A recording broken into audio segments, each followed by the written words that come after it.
우리는 살아 숨쉬는 하나님의 성전입니다. 11번째 시간을 함께 나누겠습니다. 지구가 우주의 중심이고 고로 태양이 지구를 돈다는 천동설이 잘못되었다고 하면서 1616년 3월에 지동설을 주장한 갈릴레이는 그로부터 17년 뒤 1633년에 종교재판에서 갈릴레이는 종교적인 압박에 못 이겨 자신의 의견을 철회했으나 그럼에도 종교적 범죄자로 죽을 때까지 가택연금을 당했습니다. 그 후 1992년에야 교황청은 자신들의 과오를 인정하고 반성하면서 갈릴레이를 복권시켰습니다. 교황청은 자신들의 고정관념과 과오를 인정하는데 무려 376년이라는 세월이 걸렸습니다. 그들의 천동설을 주장하는 성경적 근거는 성경 여호수아서 10장 12절에 있는 아모리 사람을 이스라엘에게 넘겨주던 날에 여호수아가 하나님께 아뢰어 이스라엘의 목전에 이르되 태양아 너는 기브온 위에 머무르라 라고 요청하자 태양이 머물고의 근거를 두고 있었으나 태양이 멈춘 것이 아니고 사실은 지구가 멈춘 것이었지요. 그런데 지금까지도 고정관념에 잡혀 교회에서도 여호수아의 위 본문을 태양이 멈춘 걸로 학생들에게 가르치고 있으니 얼마나 답답하고 슬픈 일입니까?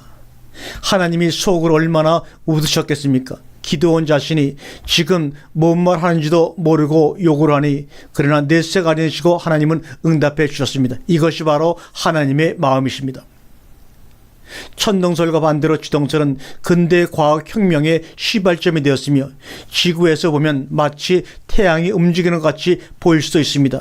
마치 해가 동쪽에서 떠서 서쪽으로 지는 것 같으니 말입니다.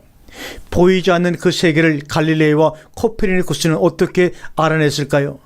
눈에 보이고 귀에 들리는 것이 사물의 참 실체가 아님을, 전부가 아님을 그들은 발견하고 깨달았다는 것입니다. 고로 믿음이라고 하는 것은 보이지 않는 참 세계를 바라보고 보고 증거를 갖는 것이 바로 믿음입니다. 그래서 히브리서 11장 1절에 바라는 것이 함정입니다. 나의 소원, 몸의 소원, 아는 것, 눈에 보이고 귀에 들리는 것이 실상이 아니라는 것입니다.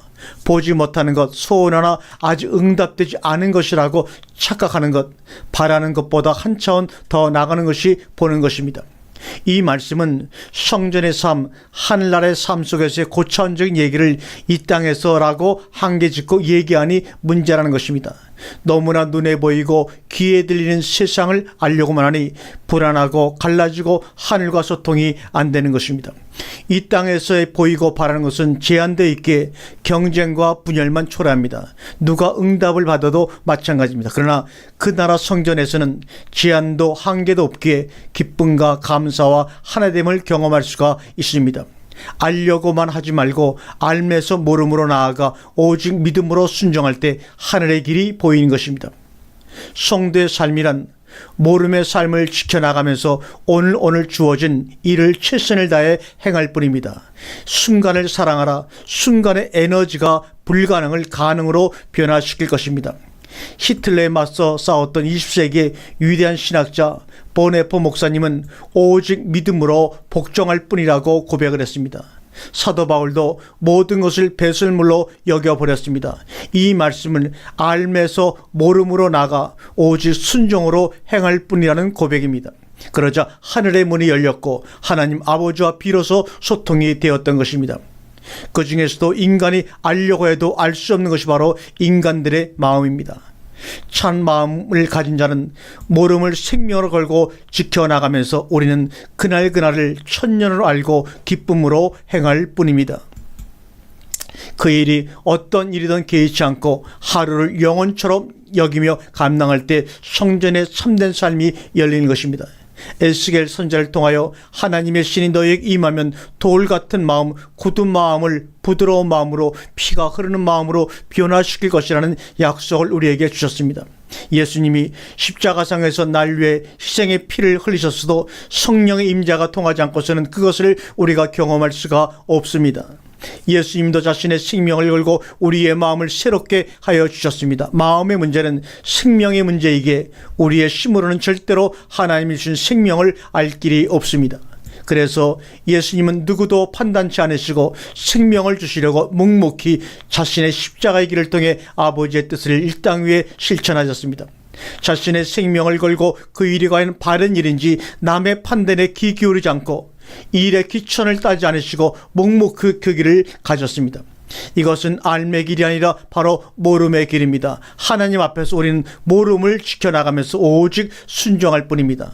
예수님도 이 일을 알기 위해서 얼마나 피땀을 흘리시면서 기도하고 하나님께 철회하실 수 없는지 간청도 하셨습니다. 그러나 모든 것을 결국은 내려놓으셨습니다. 예수님의 피 외에 변화시킬 길이 없는 것이 우리의 마음일진데 인간이 어떻게 그 마음을 어떻게 알고 지켜나갈 수가 있겠는가? 없습니다. 빌립보 4장 4절과 7절에 그리하면 모든 지각에 뛰어난 하나님의 평강이 예수 그리스도 안에서 너희 마음과 생각을 지키시리라. 주 안에서 항상 기뻐하라. 내가 다시 말하노니 기뻐하라. 너희 관용을 모든 사람이 알게 하라. 주께서 가까우시니라. 아무것도 염려하지 말고 오직 모든 일에 기도와 간구로 너희 구할 것을 감사함으로 하나님께 아뢰라. 그리하면 모든 지각에 뛰어난 하나님의 평강이 그리스도 예수 안에서 너희의 마음과 생각을 지키시라고 말씀하고 있습니다. 우리는 모르니 오직 예수님이 지켜주신다는 그 약속을 믿고 행할 뿐입니다. 어디에서요? 성전 안에서. 나는 아무것도 모르나 오직 내가 그리스도 안에, 그리스도가 내 안에 있다는 것, 하나님이 나와 함께 하셔서 나를 성전 삼으셨다는 것만 붙잡고 오늘도 우리에게 주어진 일을 행할 뿐입니다. 아멘.